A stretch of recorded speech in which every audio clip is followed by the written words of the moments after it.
Good morning students. बच्चों देखिए, last video में हमने डिस्कस किया था कि फूड पॉइजनिंग क्या होती है और मैंने आपको बताया था कि जब हमारा जो फूड है उस पर माइक्रो ऑर्गेनिजम्स अटैक करके उसे ख़राब कर देते हैं, उसे स्पॉइल कर देते हैं और हम ऐसे खाने को खा लेते हैं तो हमें क्या होता है, फूड पॉइजनिंग हो जाती है, जिसकी वजह से हमारी डेथ तक हो सकती है। आज बच्चों हम डिस्कस करेंगे प्रिजर्वेटिव्स के बारे में कि हम कैसे जो है फूड को खराब होने से बचा सकते हैं। ठीक है, तो बच्चों सबसे पहले अगर हम देखें तो फूड प्रिजर्वेटिव्स क्या होते हैं। तो बच्चों देखो, फूड प्रिजर्वेटिव्स ऐसे सब्सटेंसेस या ऐसे केमिकल्स होते हैं जिनका यूज फूड को प्रिजर्व करने के लिए, फूड को बचाने के लिए, संरक्षित करने के लिए किया जाता है। ऐसा कोई भी केमिकल है, ऐसा कोई भी सब्सटेंस है जिसका यूज अगर हम खाने को बचाने के लिए करते हैं, फूड को सेफ रखने के लिए करते हैं, तो हम उसको क्या कहते हैं, फूड प्रिजर्वेटिव कहते हैं। जैसे फॉर एग्जांपल बच्चों, सोल्ट क्या है, एक फूड प्रिजर्वेटिव है। और एडिबल ऑयल्स भी जो हैं बच्चों वो क्या होते हैं, फूड प्रिजर्वेटिव्स होते हैं। इसके अलावा बच्चों कुछ और केमिकल्स, कुछ साल्ट्स भी होते हैं जिनका यूज जो है वो हम करते हैं खाने को प्रिजर्व करने के लिए। अब बच्चों अलग अलग तरीके से हम जो फूड है उसको प्रिजर्व कर सकते हैं। जैसे फॉर एग्जांपल बच्चों, प्रिजर्वेशन बाय कॉमन सोल्ट। बच्चों जो कॉमन सोल्ट होता है जो हम घरों में यूज करते हैं बेसिकली, जिसे हम टेबल सोल्ट या वाइट सोल्ट भी बोलते हैं, उस सोल्ट की हेल्प से बच्चों हम खाने को प्रिजर्व कर सकते हैं, सुरक्षित रख सकते हैं। कैसे, तो देखते हैं बच्चों। बेसिकली जो हमारे पास फिशेस होते हैं, फिशेस हो गई या तो मीट आइटम्स जो होते हैं, आप सबको पता है इंडिया जो है वो काफ़ी अमाउंट में जो फिश है या मीट जो होता है उसको एक्सपोर्ट करता है, या हमारे देश में भी काफ़ी लोग जो है फिश या मीट खाते हैं। वो लोग बच्चों इसको कैसे प्रिजर्व कर सकते हैं, सुरक्षित कर सकते हैं, कॉमन सोल्ट की हेल्प से। तो वो करते क्या है बच्चों, मीट को और फिश को कवर कर देते हैं, किससे, कॉमन सोल्ट से, नमक से इनको कवर कर देते हैं। और उसकी वजह से बच्चों ये क्या होते हैं कि जो माइक्रो ऑर्गेनिजम्स है वो इनके ऊपर जो है पनप नहीं पाते हैं, माइक्रो ऑर्गेनिजम्स इन पर अटैक नहीं कर सकते हैं। क्यों, क्योंकि यहाँ पर क्या है, सोल्ट है। ठीक है, मान लो यहाँ पर हमने इसको सोल्ट से कवर कर दिया। कवर करने के बाद बच्चों अगर माइक्रो ऑर्गेनिज्म इसकी साइड आए भी के तो वो डर करके भाग जाएंगे, इसके ऊपर अटैक नहीं करेंगे, क्योंकि इसके ऊपर क्या है, सोल्ट है। ये पहला तरीका था बच्चों जिसकी हेल्प से हम फूड को प्रिजर्व कर सकते हैं, इस टाइप का जो फूड होता है मीट वाला। दूसरा क्या है बच्चों कि हम फूड को प्रिजर्व कर सकते हैं with the help of sugar.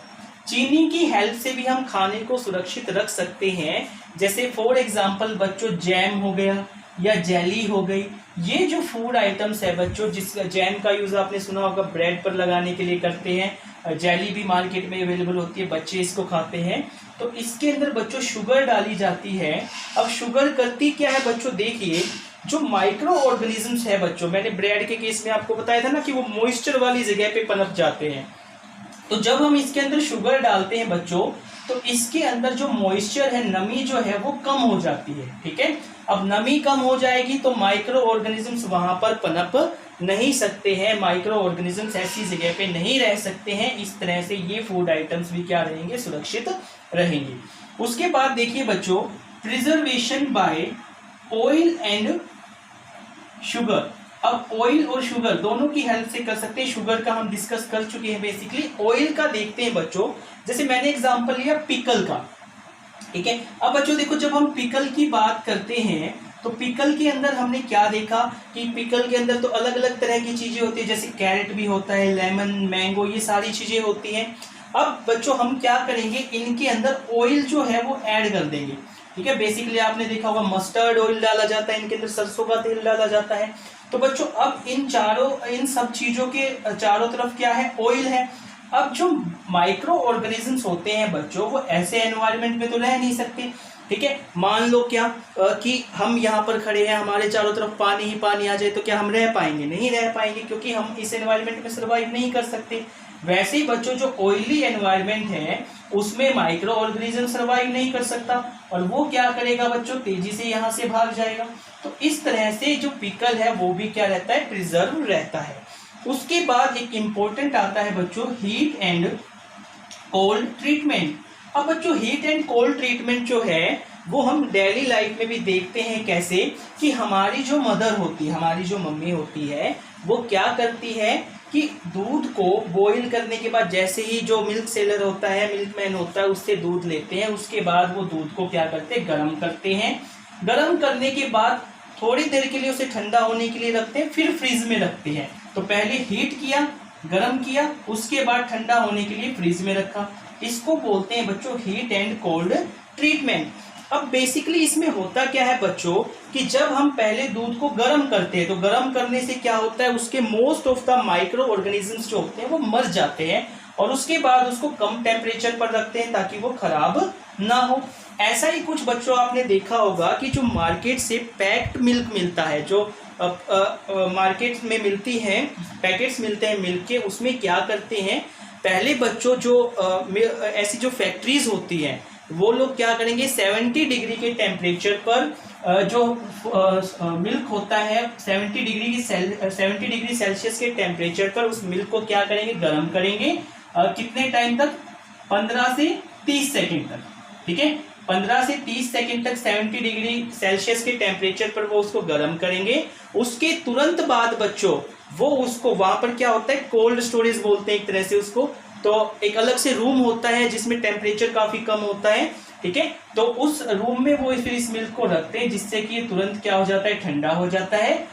एक रात तक वो रखते हैं बेसिकली इसको, ठीक है, एक दिन का समय लग जाता है, तो एक रात तक वो इस दिन में रखते हैं, रात को पैकिंग करते हैं, नेक्स्ट डे फिर वो सेलिंग के लिए आ जाता है, ठीक है। जैसे सुबह दूध आया डेयरी वगैरह में या फैक्ट्री में, उसके बाद उन्होंने उसको गर्म किया, बॉइलिंग चैम्बर होते हैं उनके पास, उसके बाद उसको कोल्ड रूम में जो है रख देते हैं, और जैसे ही वो ठंडा होता है फिर रात को पैकिंग कर देते हैं, नेक्स्ट डे वो डिलीवर कर देते हैं। तो इस टाइप से बच्चों ये जो इसकी वजह से भी क्या होता है कि जो माइक्रो ऑर्गेनिजम्स है वो उसको खराब नहीं कर पाते हैं। उसके बाद आता है बच्चों स्टोरेज एंड पैकिंग। कुछ खाने की ऐसी चीजें देखी होंगी बच्चों, जैसे ड्राई फ्रूट्स हैं, वेजिटेबल्स हैं, वो क्या करते हैं, इनको पैक कर देते हैं, ठीक है। पैक करने की वजह से भी क्या होता है, ये चीजें जो है सुरक्षित रहती है। क्यों? क्योंकि जब वो इनको पैक करते हैं तो इनके अंदर एयर वगैरह जो है वो नहीं छोड़ते हैं, वो एक तरह से एयर की वजह से खराब होती है, ऑक्सीजन की वजह से, उसकी वजह से भी नहीं होती है। या फिर पैकिंग ऐसी कर दी जाती है कि माइक्रो ऑर्गेनिजम्स इनके अंदर ना आ सके। तो ये बेसिकली बच्चों कुछ तरीके हैं जिनकी हेल्प से हम क्या कर सकते हैं, जो हमारा फूड है उसको प्रिजर्व करके रख सकते हैं। अगर हम फूड को प्रिजर्व नहीं करेंगे तो माइक्रो ऑर्गेनिजम्स उस पर अटैक कर देंगे, और वो अटैक कर देंगे और फिर हम उसको खाएंगे तो हमें क्या हो जाएगा, फूड पॉइजनिंग हो जाएगा। तो होपफुली बच्चों ये लेक्चर आपको समझ में आया होगा, ये चैप्टर आपका कंप्लीट हो चुका है। Thank you.